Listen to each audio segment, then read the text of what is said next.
What do you do when things are changing fast around you? Or is it that lingering feeling of wanting change so badly? Either way, you need to move right into the side of eternal potential of growth. Wait, what if this motivation I've been harvesting since I felt this sudden positive shift just dissolves in an hour, as it has 100 times before? Or what if I just accept the situation I'm stuck in once again? What if life feels bearable like it is once again? Years have passed, and there you are. Questions like the ones back then. Have I been so repressed that I haven't been able to break free of this invincible barrier all this time? What have I been missing? Why has this force been crushing me so damn hard for so long? Why does nothing ever change? You know that you have to work for it, that you have to feel your way through the harshness, the inevitable exertion, and move on. But how to move without both feet on the ground? Get out of this swing that you've been sitting in and that is rocking you back and forth. Get up! If you're not committed and clear about your goals, you're not going anywhere. So it's time to think again about what you really want out of this life. Are you moving along a threshold between a space where the lid is being placed on a half full or half empty container? Or can you remove the lid of containment altogether so that you can flourish freely?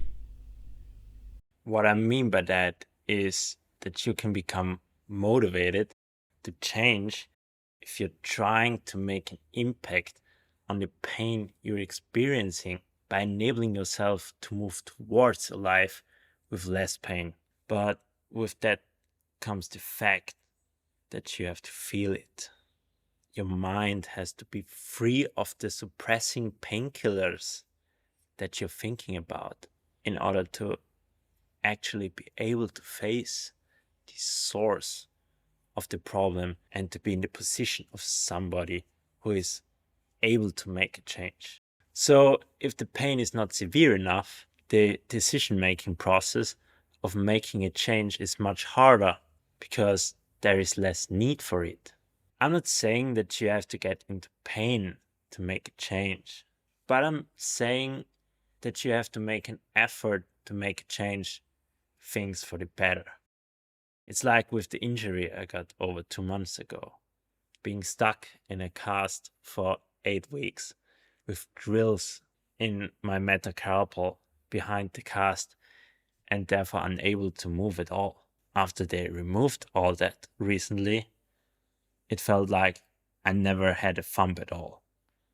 Now I have to learn how to get the thing to move properly again. Every little bit of movement has been filled with intense pain. And that's when you might think about stopping, because things are getting quite complicated. Never forget that there are circumstances, such as the one I've been exposed to, in which it's best to move through the pain in a balanced and moderate way in order to regain certain abilities.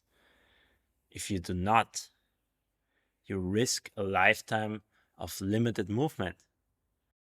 Just as the ease of life and its bad habits can prevent you from striving for more.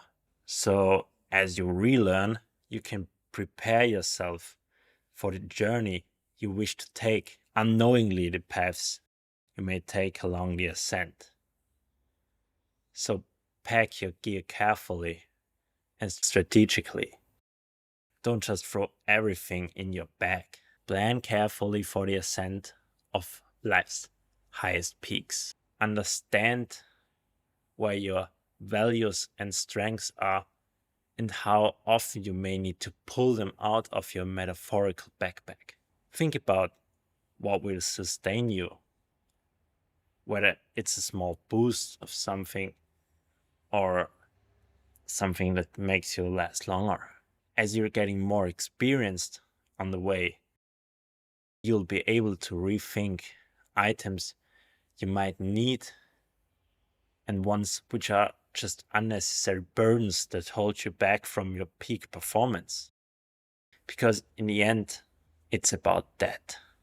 This filtering process gives you room for change and new capacity for new possibilities.